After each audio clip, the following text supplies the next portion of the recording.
दास गणु महाराज जी बाबा के परम भक्तों में से एक थे और वह इतने ज्ञानी थे कि दास गणु महाराज कम समय में बिना प्रयास के अभंग की रचना कर दिया करते थे। आप साई भक्तों ने बाबा की माध्यान आरती और धूप आरती सुनी ही है, जिसमें एक अभंग आता है, शिरडी माजे पंढरपुर साईं बाबा रामापुर। दास गणु महाराज जी ने ही ये अभंग की रचना की थी।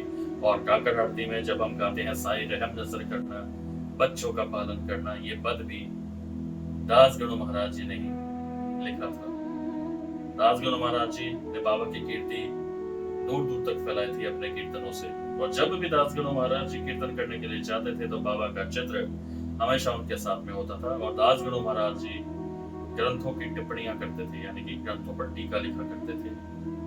एक ऐसा ही टीका, एक ऐसी ही टिप्पणी उन्होंने ईशानोपनिषद पर लिखी थी और उनको प्रोत्साहित किया था काका साहेब दीक्षित जी की नौकरानी में। श्री साईं सचरित्र के अध्याय 20 में आपने एक कथा पढ़ी है, ईशानोपनिषद की कथा, जिसमें बाबा ने दास गणु महाराज जी को काका साहेब दीक्षित जी के घर पर भेजा था। और जब उनके घर पर विश्राम कर रहे थे तो एकदम से उनको गाने की आवाज आई, उनकी नींद खुली और वो क्या देखते हैं कि नाम्या, जो काका साहेब दीक्षित जी की नौकरानी थी, उसका नाम नाम्या था, वो एक गीत गा रही है और फटे पुराने कपड़े पहने हुए है और बर्तन मांज रही है और साथ ही साथ मुस्कुरा भी रही है, खुशी खुशी काम कर रही है। अब दास गणु महाराज जी को ये देखकर बड़ा आश्चर्य हुआ, उनको दया आ गई। उन्होंने एमवी प्रधान से कहा कि आप इनको एक साड़ी भेंट करिए। तो एमवी प्रधान जी ने दास गणु महाराज जी की आज्ञा पर नाम्या को, जो काका साहेब दीक्षित जी की नौकरानी थी, उसको एक साड़ी भेंट की। उस नौकरानी ने साड़ी पहनी, बहुत खुश हुई और कूदी और नाचती फिरी। लेकिन अगले ही दिन उसने वो साड़ी को संभाल कर रख दिया और पुराने कपड़े पहनकर, फटे पुराने कपड़े पहनकर वैसे ही बाकी दिनों की तरह ही वो खुश नजर आई। दास गणु महाराज जी को ये देखकर बड़ा आश्चर्य हुआ, बहुत हैरान हुए और उनको बाबा ने ये शिक्षा दी कि जो ईश्वर की कृपा से हमें जीवन में मिलता है, हमें उसमें संतुष्ट रहना चाहिए। क्योंकि आज हम दास गणु महाराज जी की बात कर रहे हैं तो मैं आपको ये बताना भी चाहूंगा कि दास गणु महाराज जी ने एक ग्रंथ जिसका नाम था ज्ञानेश्वर अमृत अनुभव पर एक टिप्पणी लिखनी चाहिए थी। उनके मन में यह विचार आया था और उनके मन में यह विचार इसलिए आया था क्योंकि वो चाहते थे कि ज्ञानेश्वर अमृत अनुभव पर वो टिप्पणी लिखें, ताकि जो आम व्यक्ति हैं, जो आम लोग हैं, वो इस ग्रंथ को टिप्पणी द्वारा अच्छे से याद कर सके और अच्छे से पढ़ सके। और ये बात उन्होंने सातारा के एक संत दादा महाराज जी को जाकर कही, जो उनके मन में ये विचार आया था। दादा महाराज जी बहुत ही उच्च कोटि के थे और बहुत ही ज्ञानी थे।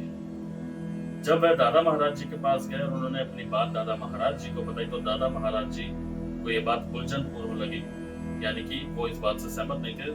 उन्होंने दास गणु महाराज जी को कहा, पहले तुम ज्ञानेश्वर अमृतानुभव ग्रंथ को अच्छे से खुद से पढ़ो, याद करो और तुम मेरे साथ रहकर इसको याद करो, मैं तुम्हें याद करवाऊंगा, तब जाकर तुम इस पर टिप्पणी करना।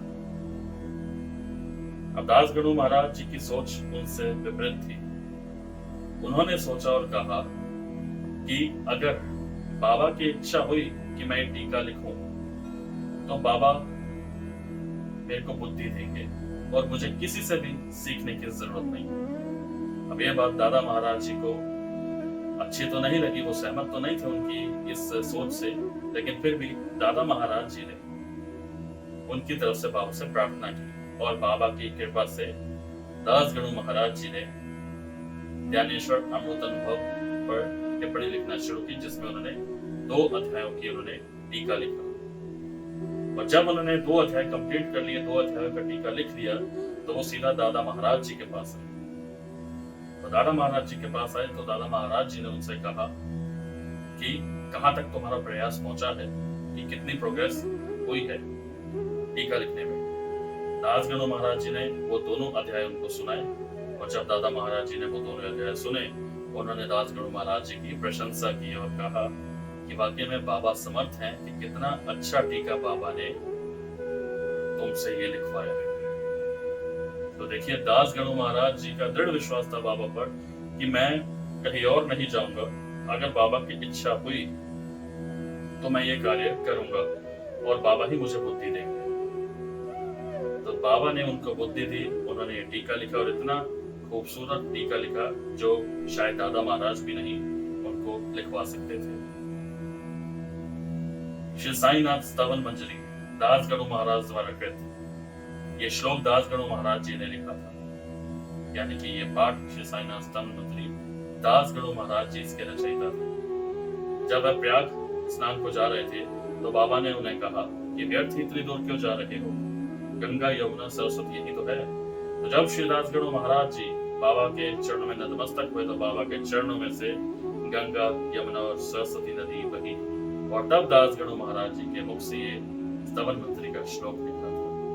क्योंकि श्री साईनाथ स्तवन मंजरी में एक वाक्य है, भक्त जनों के संकट हरते कार्य असंभव संभव करते।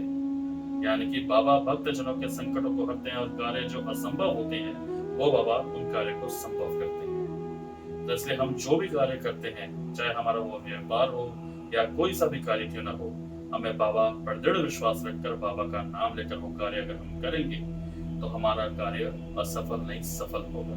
बस बात है बाबा के प्रति विश्वास की, जैसे दास गणु महाराज जी ने बाबा के प्रति विश्वास जताया, और हम भी बाबा के प्रति दृढ़ विश्वास रखें और बाबा हमारे वो हर कार्य करेंगे जो हम अपने जिंदगी में चाहते हैं। ओम साई।